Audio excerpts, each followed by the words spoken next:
comité exécutif et qui suit la dernière assemblée générale ordinaire qui s'est tenue le 8 avril dernier et au cours de laquelle un certain nombre de décisions avaient été prises. Et globalement, lors de cette réunion d'aujourd'hui, nous avons dans un point 1 donc, examiné notamment le suivi des décisions prises lors de l'Assemblée générale du 8 et notamment dans les points concernant bien entendu les dispositions en vue du renouvellement des instances et de l'Assemblée générale élective, parce que vous le savez, dans quelques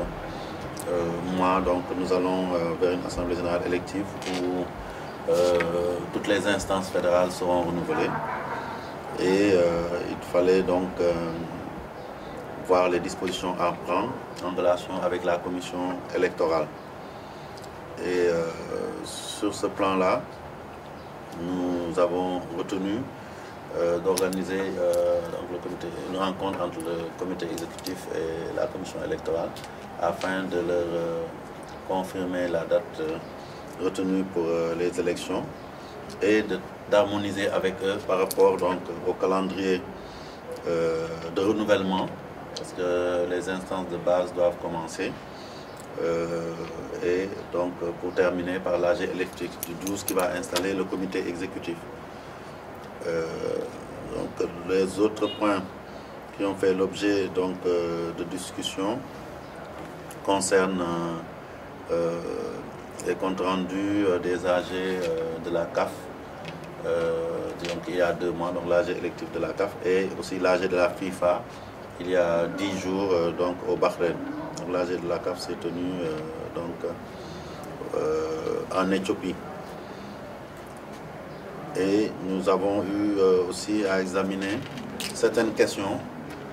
qui sont des questions de gestion courante de nos ligues relativement à des honoraires d'arbitrage pour les championnats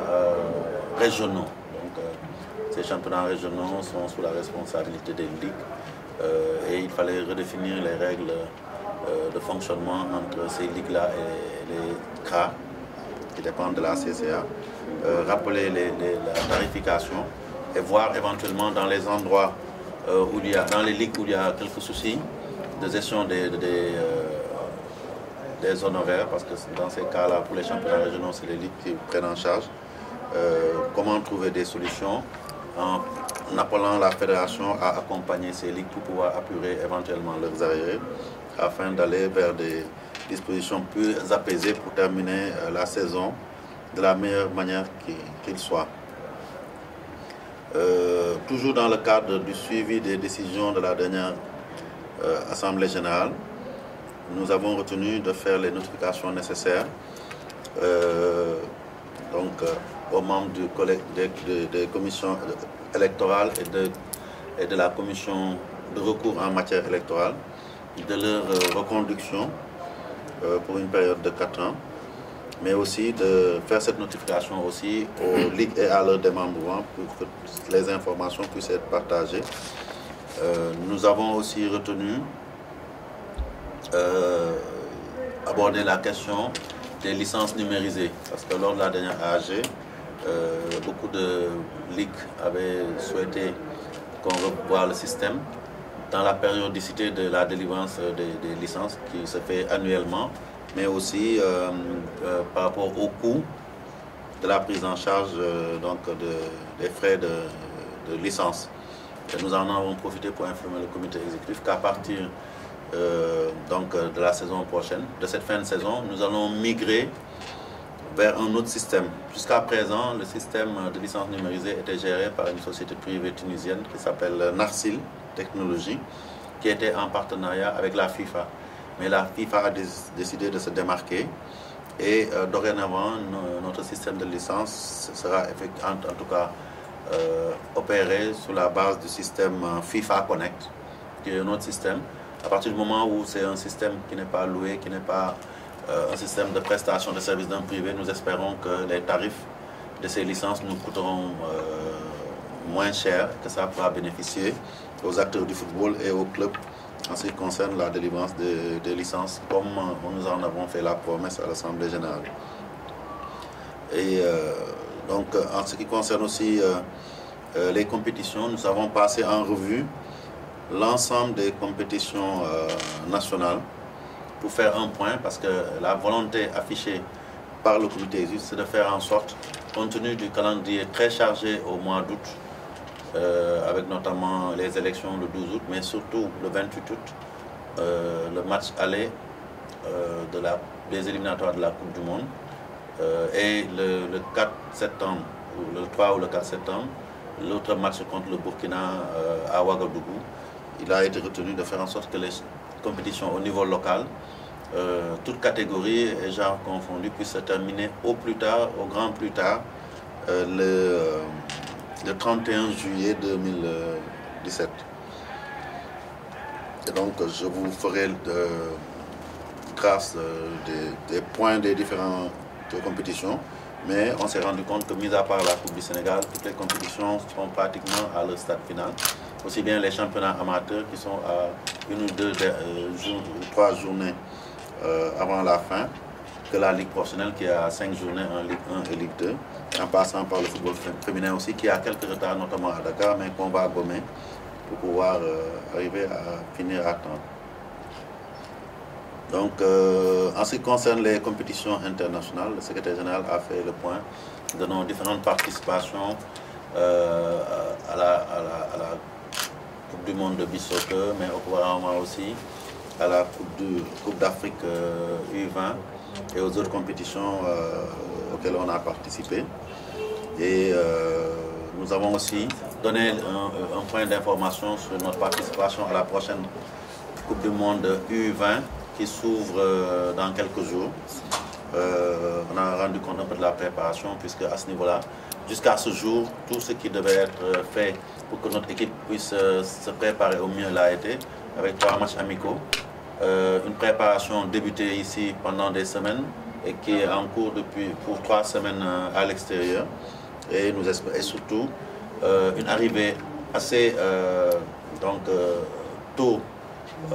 en Corée pour leur permettre vraiment de pouvoir s'adapter compte tenu du décalage horaire qui est de 9 heures. Et donc je pense que ce pari-là aussi a été réussi et nous espérons pouvoir avoir une équipe au point pour nous valoir des satisfactions par rapport aux objectifs qu'elle s'est fixés. Nous avons aussi évoqué les 2 prochains matchs de l'équipe A. D'abord le match contre l'Ouganda qui est un match amical. Nous avons fait le point par rapport au groupement qui devait en principe se tenir en fin de mois de mai ici à Dakar, probablement à Saly. Et nous avons aussi arrêté les dispositions à prendre en matière d'organisation et de sécurité autour de ces 2 matchs, parce que je pense que c'est important qu'on veille à ce que ce soit une réussite au plan de l'organisation. Pour ce qui concerne le match amical,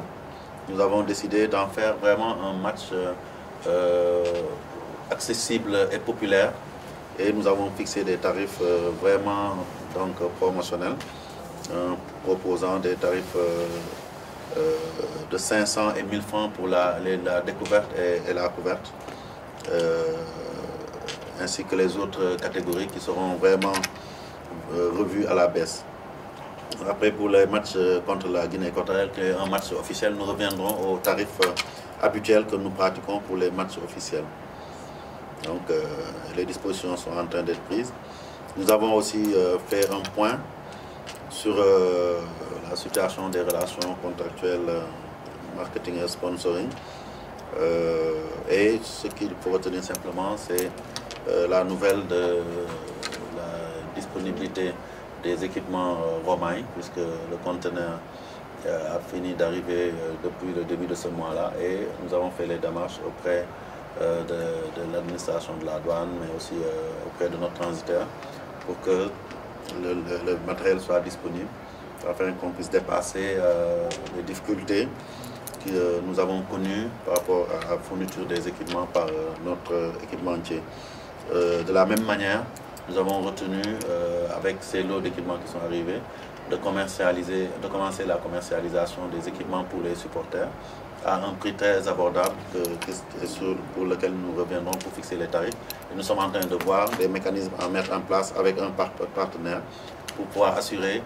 et la commercialisation des billets des matchs et la commercialisation des équipements.